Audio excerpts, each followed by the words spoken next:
자, 오늘 소화기내과 전문의 송민준 원장님 함께 하셨습니다. 선생님 안녕하세요.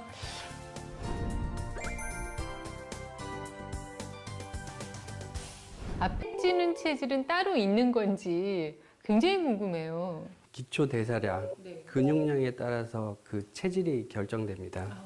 근데 그거 말고도 생각해 볼 수 있는 게 장내 세균을 의심해 볼 수도 있습니다.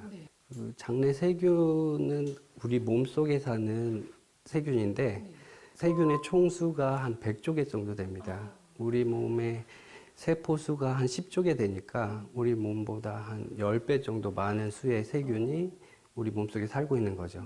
사실 누가 주인인지 분간이 안 갈 정도로 많은데 이 세균들이 인간이 진화하면서 공존이 허락된 세균들이거든요.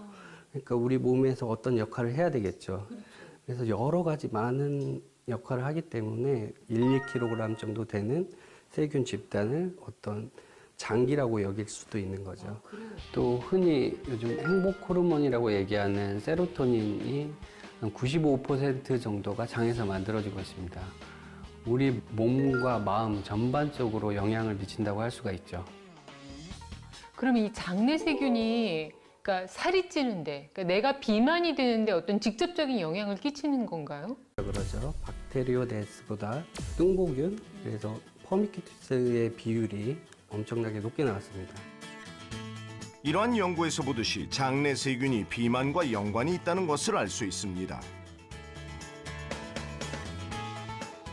일반적으로 비만 세균이 있으면은 장내에서 에너지 흡수를 이렇게 증가시키고요. 흡수된 에너지가 지방으로 쉽게 쌓이게 만들고요. 또 이런 유해균들이 만들어내는 독소가 우리 체질을 변화시켜가지고 쉽게 살이 찌는 체질로 이렇게 변화시킵니다. 그래서 이런 같은 일반 식사를 하더라도 이런 비만 세균이 많을수록 에너지가 쉽게 우리 축적되고 지방이 되고 살이 찌게 되는 거죠. 나 뭐 약이나 뭐 이런 것들이 다 영향을 미칠 수 있다는 말씀이신 거예요. 신생아가 태어나서 6개월 이내에 항생제에 노출이 되게 되면은 나중에 컸을 때 비만이 될 확률이 되게 높습니다. 그런 발표가 있었고요.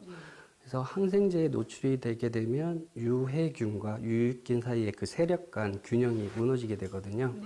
그래서 항생제 오남용을 막아야 되고 또 대장균, 웰치균 이런 건 유해균이거든요. 이런 균들은 육류를 좋아합니다. 우리가 육류 섭취하는 거를. 그래서 그런 유해균들의 생장을 억제하려고 그러면 육류 섭취를 가능한 줄여야 되고 뭐 프로바이오틱스나 그거를 정기적으로 섭취해 주는 것도 굉장히 많이 도움이 됩니다. 그 날은 더워지고 옷은 얇아지면서 다들 이렇게 살에 대한 고민이 더 많아졌어요. 근데 특히나 이제 뭐 중년이 되면은 뭐 나이살 찐다 이런 말씀들 많이 하시는데 아, 왜 이렇게 막 중년이 되면 너나 할 것 없이 이렇게 살이 찌게 되는 건가요? 보통 중년이 되셔서 이제 오셔서 하시는 말씀이 예전보다 많이 먹지 않는데도 살이 찌고 신체 뭐 팔다리는 가늘어지는데 배가 나오고 이런 말씀들을 많이 하시는데 나이가 들면서 일단 신체 활동이 줄어들게 됩니다. 그러면 근육량 저하가 오거든요. 근육량 저하는 기초 대사량하고 연관되거든요. 기초 대사량을 간략히 설명을 드리면 우리가 그 아무 활동도 하지 않은 상태에서 생명 유지를 위해서 심장 박동 뛰고 호흡하고 체온 유지하고 이런 데 필요한 최소한의 에너지거든요.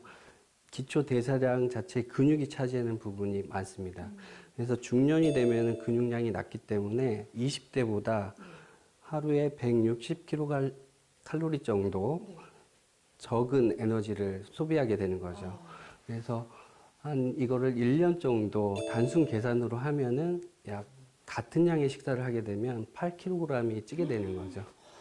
그래서 기초 대사량이 낮기 때문에 쉽게 살이 찌고 또 소비도 안 되기 때문에 찐 살은 빠지지도 않는 거죠.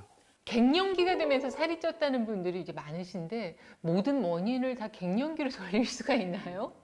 이제 더 이상 난소가 더 이상 기능을 안 하면서 여성 호르몬 분비가 적어지죠. 여성 호르몬 분비가 적어지면은 근육량 저하가 같이 찾아오고 아까 말씀드렸던 기초 대사량 저하도 같이 동반되기 때문에 살이 찌기 시작하는 겁니다. 여성의 경우에 있어서는 폐경 후에 갱년기 증상이 동반되기 때문에 그때 불안감이나 수면 장애, 우울증 이런 것들이 찾아오면 특히 비만에 그런 게 더 영향을 주게 되죠.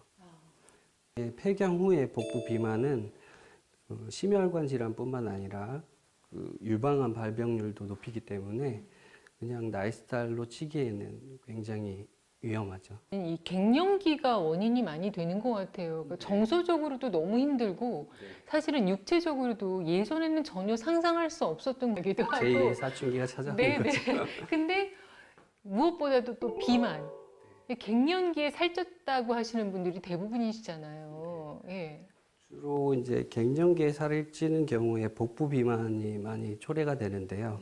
복부에 살이 찌는 이유는 이제 나이 들면서 성장 호르몬 분비가 감소하게 되는데 그 성장 호르몬이 지방을 분산시키는 효과가 있거든요. 근데 분비가 줄어들면서 특히 복부에 많이 찌게 되고 또 하나는 그 지방을 저장하는 창구 역할을 하는 백색 지방세포가 있거든요. 그 백색 지방세포가 주로 배, 내장에 주위에 분포하고 있기 때문에 배가 이렇게 볼록 나오게 되는 거죠. 사실 이제는 뭐 뱃살이 더 이상 외모 문제만은 아니다 이런 지적들을 많이 하시잖아요. 그러니까 중년의 비만, 특히 이제 뱃살 이런 게 특히 더 위험한 이유는 뭐가 있을까요? 40, 50대부터는 생애 전환기라고도 하거든요. 그 생애 전환기에는 여러 가지 질병에 취약해지는데 그런 상황에서 살이 찌게 되면은 비만에 의한 합병증으로 이렇게 건강을 잃게 되는 경우도 많고요. 특히 중년의 비만은 고혈당, 고혈압, 고지혈증 이런 성인병뿐만 아니라 뇌혈관 질환, 심혈관 질환, 그다음에 암, 치매 이런 중요한 질환들과 연관되어 있기 때문에 매우 위험하다고 할 수가 있죠.